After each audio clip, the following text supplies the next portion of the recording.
मेरे सारे शिक्षक विद्यार्थी, कल रात में एक सुप्रीम कोर्ट की तरफ से जजमेंट आता है और इसके बाद जितने भी बीएड धारक हैं उनका पैरों तले जमीन खिसक जाते हैं। ऐसा क्या था जजमेंट में? अभी मेरे साथ हैं रामांशु सर, जो सारे शिक्षक विद्यार्थियों के दिल पे राज करते हैं। मैं इनसे सारा चीज़ जानने का कोशिश करूंगा और केबीएस पीआरटीवी मैटर पे जो केस कल चला था उस पर क्या जजमेंट आया है उसको लेकर मैं क्लियर करूंगा। और आज बहुत सारे बच्चे जो हैं शिक्षक विद्यार्थी आज आंदोलन कर रहे हैं। आज धरना पे महापंचायत है उनका प्रयागराज बालसन चौराहा पे, और ऐसे में आज शिक्षक दिवस है और शिक्षक आज रोड पे उतरे हुए हैं जितने भी शिक्षक विद्यार्थी हैं। तो ऐसा क्या जजमेंट में आया था, मैं सारा चीज़ें पहले तो सर से जानने की कोशिश करूंगा कि सर जो कल जजमेंट आया सर, ऐसा क्या जजमेंट में आया जिसके कारण बच्चे लोग बहुत ही ज़्यादा परेशान हो चुके हैं बीएड वाले और डीएड वाले? ऐसा क्या किसके पक्ष में है, क्या आया है सर, इसके बारे में थोड़ा सा बच्चों लोग को गाइड कर दीजिए। देखिए, डिसीजन कल नहीं आया था, जो 28 अगस्त को आया था। Yes sir. उसका जो भी रिटन फॉर्मेट था ऑन रिकॉर्ड, वो सारा का सारा जो है वो कल रात में आया। Yes sir. तो उसमें चीज़ें क्लियर हो गई हैं। जो अभी तक बातें बहुत सारी हवा में हो रही थी, बहुत सारी चीज़ें क्लियर हो गई हैं कि आखिर फाइनल डिसीजन क्या हुआ। तो देखिए, उसमें फाइनल डिसीजन एक तो जो है सुप्रीम कोर्ट ने बिहार सरकार के बारे में भी कहा है कि बिहार सरकार किसी भी केस में कोई पार्टी नहीं थी, जबकि उसको पार्टी होना चाहिए था, लेकिन नहीं। और जो डिसीजन दिया गया है डीएलएड वालों के पक्ष में वो पूरी तरह से वैलिड है। इस कारण से जो बीएड वालों को 1 से 5 में भर्ती के बाद बिहार सरकार द्वारा जारी किए गए नोटिफिकेशन में वो पूरी तरह से इनवैलिड हो जाता है। यानी बीएड वालों को अब 1 से 5 में कोई भी चांस मिलने का मौका नहीं मिलेगा।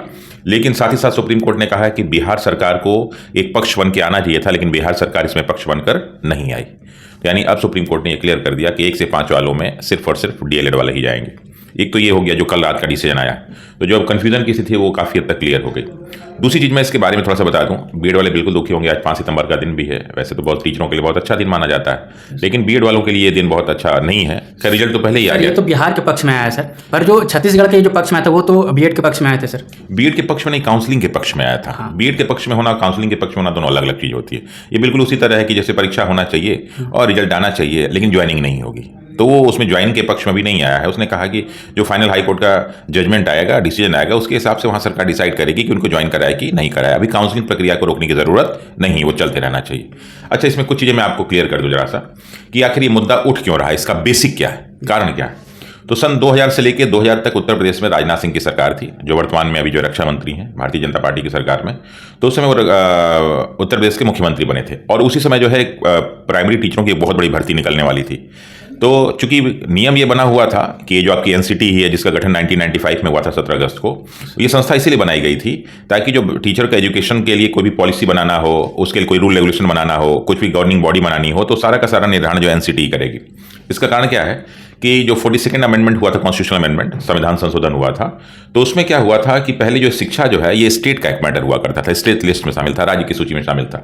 लेकिन इसको जो 42वें संविधान संशोधन द्वारा कॉन्करेंट लिस्ट में शामिल कर दिया गया, समवर्ती सूची में शामिल कर दिया गया। तो अब ये राज्य भी इस पर कानून बना सकती थी, केंद्र सरकार भी कानून बना सकती थी। तो कई बार लेके उनमें आपस में जो है मतभेद हो जाता था। तो इस मतभेद को क्लियर करने के लिए एनसीटी का पुनर्गठन किया गया 1995 में, और बनने के बाद यह डिसीजन हुआ कि अब जो भी निर्णय इस तरह का होगा वो एनसीटी ही लेगी और सभी राज्यों पर वो बाध्यकारी होगी। तो सन 2000 में क्या हुआ कि बहुत बड़ी भर्ती निकलने वाली थी उत्तर प्रदेश सरकार में, जो 1 से 5 तक के प्राइमरी स्कूल के टीचरों की थी, लेकिन उसमें जो क्वालिफिकेशन आपका डीएलएड था उसकी अभ्यर्थियों की संख्या बहुत कम थी। तो सरकार ने परमिशन लिया एनसीटी से और एक कानून बनाया, और उसके तहत उन्होंने क्या किया कि बीएड वालों को शामिल करा लिया, क्योंकि नंबर ऑफ कैंडिडेट्स जो अपेयरिंग थे डीएलएड वाले या बीटीसी वाले, वहाँ बीटीसी कहा जाता है, उनकी संख्या कम थी। और फिर कहा गया कि इनको एक ब्रिज कोर्स करा के शामिल किया जा सकता है, या बल्कि ब्रिज कोर्स नहीं, ऐसे ही लोग को शामिल कर लिया गया था। तो वही प्रक्रिया कई राज्यों ने अपनाई और चलता रहा।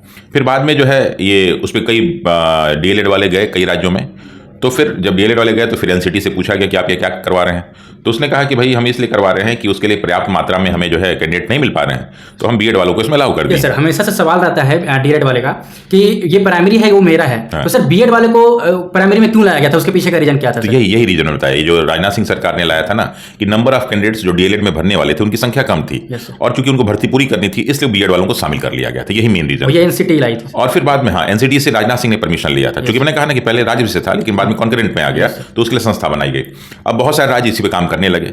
फिर बाद में जो है कई डीएलएड वाले गए, जब उनकी संख्या बढ़ने लगी तो कहे भाई अब तो हम लोग आ गए हैं, अब बीएड वालों को शामिल करने की क्या जरूरत है। तो फिर ऐसी कंडीशन में जो है एनसीटी ने कानून बनाया, एक नियम, एक रेगुलेशन बनाया कि भाई जब कोर्ट ने पूछा कि भाई आप क्यों कैसे शामिल कर लेंगे, तो उन्होंने कहा कि हम बीएड वालों को इस आधार पर शामिल कर ले रहे हैं कि उनको हम एक ब्रिज कोर्स करा देंगे। तो फिर डीएलएड वाले गए और फिर इस पर जो है मुकदमा आगे बढ़ा, फिर एनसीटी गई सुप्रीम कोर्ट के पास। तो सुप्रीम कोर्ट ने फाइनल डिसीजन यही सुनाया कि भाई इस पद के लिए डीएलएड वाले ही उम्मीदवार सही हैं, बाकी बीएड वालों को ऊपर की क्लासों के लिए, इन क्लासों के लिए नहीं है, और आप ब्रिज कोर्स करा के इनको शामिल नहीं कर सकते। तो अभी जो पिछले जितने भी डिसीजन आ रहे थे वो सारे के सारे इसी पे आ रहे थे। अब इसी बीच बिहार सरकार ने ये अपॉइंटमेंट सारा का सारा जो है वैकेंसी निकाल दिया। तो बिहार सरकार ने कोई गलत काम नहीं किया, काम तो सही किया, लेकिन इसमें प्रॉब्लम क्या थी कि इन्होंने को पूरे के पूरे चीज़ों का अध्ययन करना चाहिए था। यहाँ पे कोई भी काम के लिए होमवर्क नहीं किया गया, बस उसको ला दिया गया, जिसका खामियाजा बीएड के बच्चे भुगत रहे हैं। ठीक है, जब आपको करना था, अच्छा जब आपको वैकेंसी लानी थी तो इसको कई चरणों में भी ला सकते थे, अलग अलग ला सकते थे, एक साथ सबको भरा के एक साथ परीक्षा करने की क्या जरूरत थी?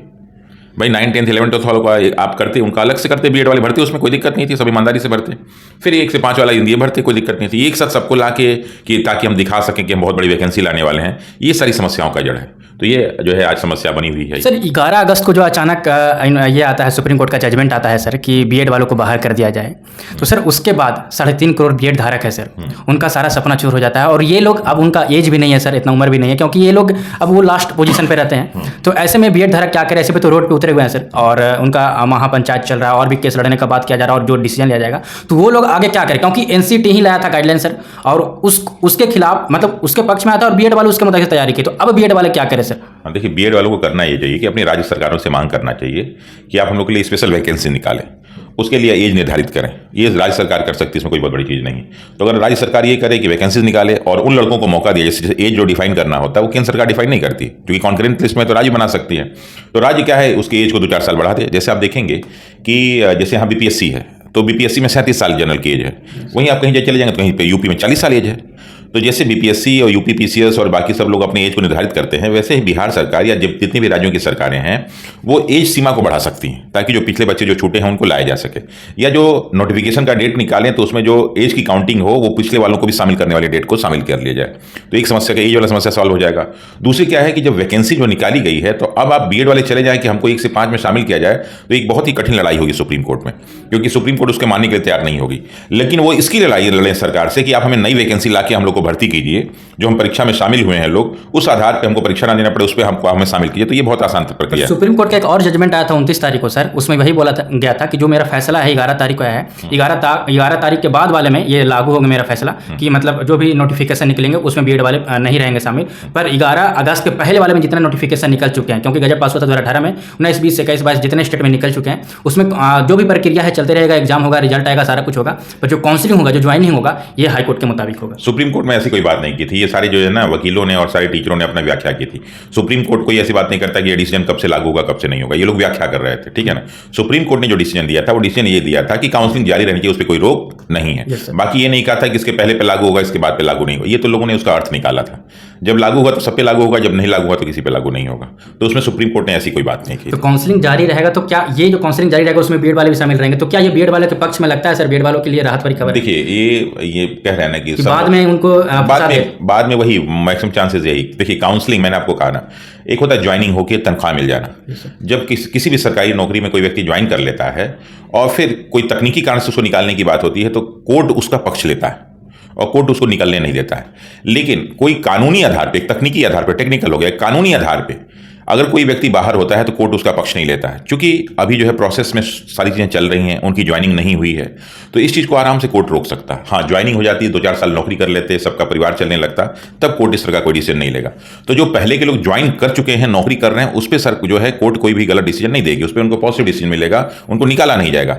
लेकिन जो नई भर्तियां हैं उन पर पूरी तरह से रोक लग जाएगी, बिल्कुल रोक लग जाएगी। सर तो बच्चे लोग जो आज ये धरना दे रहे हैं सर, उसमें एक ही मांग कर रहे हैं, we want BEd in PRT sir. नहीं, ये किसी भी तरह से गलत है। पीआरटी में बीएड वालों को शामिल करना मेरे हिसाब से सही नहीं है। पीआरटी के अलग जब बना गया है, हाँ, क्वालिफिकेशन बना दे, हटा दें, सबको हटा दें, बीएड हटा दें, डीएलएड हटा दें, सब हटा दें, खत्म कर दें कि भाई इसकी कोई महत्व नहीं। उसका एक नंबर डिसाइड करके जो बीएड वाले हैं उनको 5 नंबर मिलेगा, जो बीएड वाले हैं उनको जो है 10 नंबर मिलेगा, जो ये नंबर है, सिंपल बीए कर दे, सबको शामिल कर ले, क्या दिक्कत है? अब फिर 6 महीने का कोर्स करा के ज्वाइन कर ले। जब नियम बने तो एक प्रॉपर नियम बनना चाहिए। भारत में शिक्षा के लिए जो है कोई कायदे से आज तक नियम ही नहीं बना। बीएड वाले भी वही काम करते हैं, डीएलएड वाले भी काम करते हैं, कई लोग पैसा देकर खरीद लेते हैं। पढ़ने वाले कितने लोग हैं? तो नुकसान तो बहुत अच्छे पढ़ाने वाले लोगों का होता है। और मैं आपको बता दूं, पढ़ाना जो है ना, ये एक प्रोफेशन नहीं है। पढ़ाना आपका एक इंटरेस्ट है। जो टीचर इसको प्रोफेशन मानता है कि हम नौकरी कर रहे हैं, तो कभी अच्छा टीचर नहीं बन सकता। टीचिंग जो है ना, एक ऐसी कला है जो आदमी की दिल से इच्छा नहीं होगी ना, तो आप परिवार पालन के लिए लोग नहीं पढ़ाते हैं। जैसे मैं सरकारी नौकरी छोड़ के क्यों पढ़ा रहा हूँ, सरकारी नौकरी में ज़्यादा पैसा कमाता, ज़्यादा इज्जत कमाता, लेकिन हमारी इच्छा है पढ़ाने की। ऐसे ही बहुत सारे लोग हैं भारत भर में जो अच्छी अच्छी नौकरी छोड़ के लोगों को पढ़ाते हैं। बहुत सारे ऐसे लोग हैं जो बहुत कम पैसे में पढ़ाते हैं। उनका क्यों ऐसा करते हैं? पैसा कमाने के लिए नहीं करते, घर परिवार चलाने के लिए नहीं करते, उनका इंटरेस्ट है। भारत में इस चीज़ को कभी सोचा नहीं जाता। आप अमेरिका वगैरह में चले जाएंगे तो वहाँ पे क्या होता है, शिक्षक बनने के लिए आपके पास एजुकेशनल क्वालिफिकेशन नहीं चाहिए, आपका इंटरेस्ट चाहिए। तो जिसमें आपका इंटरेस्ट हो आप पढ़ा सकते हैं। भारत में क्या है कि भले आपका इंटरेस्ट हो चाहे ना हो, घर परिवार चलाने के लिए आप पढ़ा सकते हैं। तो भारत की शिक्षा व्यवस्था में ये बहुत समस्या है। तो मुझे लगता है कि पीआरटी में बीएड वालों को शामिल सुप्रीम कोर्ट नहीं होने देगी, बिल्कुल नहीं होने देगी। हाँ, आपका जो डिमांड है कि 9, 10, 11, 12 में उसमें आपको शामिल किया जाए, उसके लिए आप मांग कीजिए कि हमारी सीटें निकले, ये एक जेन्युइन मांग होगी। दूसरे का हक मारना एक जेन्युइन मांग नहीं होगी। तो और केबीएस पीआरटी का जहाँ तक बात है तो बहुत सारे अफवाह गलत न्यूज़ फैल रहे थे, तो उसमें यही था कि जो केबीएस पीआरटी का कल सुनवाई नहीं हुआ क्योंकि जो जज साहब है ये उपस्थित नहीं थे, तो यही न्यूज़ है। और जो भी चीज़ें जो जजमेंट आया, चाहे तो बिहार को लेकर चाहे तो अदर स्टेट को लेकर, और क्या क्या करना चाहिए बीएड वालों को, वो सारा चीज़ को लेकर सर पूरे अच्छे तरीके से डिटेल में समझा दिए। ये सर पूरा जो एनसीटी कब आई थी, क्या हुआ था, पूरा चीज़ें डिटेल निकाल कर आप लोग को समझाया गया है। और क्यों बीएड वालों को शामिल किया गया था, ये पूरा चीज़ क्लियर कर दिए गए हैं। एक बात मैं और कहना चाहूँगा, बीएड वालों को ये मांग करनी चाहिए कि हमारी तरफ से सरकार सुप्रीम कोर्ट में जाए, क्योंकि सरकार कहीं भी सुप्रीम कोर्ट में नहीं जा रही। जो भी बच्चे हैं उन्होंने पहले भी अतुल प्रसाद जी ने कह दिया कि बच्चों को कोर्ट में जाना चाहिए। कहीं भी कोई बच्चे कोर्ट में नहीं गए हैं, जो सरकारी कोर्ट में गई हैं। तो यहाँ सरकार को इसके लिए कदम उठाना है। सरकार कुछ नहीं काम कर रही, सिर्फ बच्चों को बेवकूफ़ बनाने काम कर रही है, जिसकी वजह से परिणाम भी बीएड वाले भुगत रहे हैं। तो सरकार को इसमें जाना चाहिए। तो जितने चीज़ हैं आप लोग को क्लियर हो गए होंगे और अच्छे से समझाए गए। ऐसे मैं अभी तक मैं नहीं देखा था कि पूरे इंडिया में इतने अच्छे से कोई समझाए होंगे और इतने अच्छे से आप लोग को गाइड किए होंगे। जो चीज़ें हैं पूरा तथ्य रख दिया गया, क्यों शामिल किया गया था और क्या आगे होना चाहिए, सारा चीज़ आप लोग को क्लियर कर दी गया है। तो जितने भी स्टूडेंट आए होप सारी चीज़ समझ में आए होंगे और क्या जजमेंट में आया था वो भी क्लियर हो चुके होंगे। तो सारे लोग चैनल को सब्सक्राइब करके रखिएगा, बेल आइकन प्रेस करके रखिएगा। आगे बीएड वाले अपना लड़ाई लड़ ही रहे हैं। और आज जो बालसन चौराहा पे आज जो बहुत महापंचायत हो रहा है उसका क्या अपडेट है, उसका क्या जो सामने निकल कर आता है, बीएड वाले क्या कर रहे हैं और इसको लेकर सुप्रीम कोर्ट में क्या करने वाले हैं, उस सारा चीज़ का मैं हर पल का आप लोग के साथ इंफॉर्मेशन शेयर करता रहूंगा। और आज का दिन बहुत ही ज़्यादा इंपॉर्टेंट है। तो जितने भी स्टूडेंट हैं चैनल को सब्सक्राइब करके बेल आइकन प्रेस कर जरूर रखिएगा। केबीएस पीआरटी का भी सुनवाई होगा तो उसका भी मैं आप लोग के साथ जो जजमेंट है, जो इंफॉर्मेशन, वो सारा चीज़ मैं शेयर करता रहूंगा। तब तक के लिए बाय।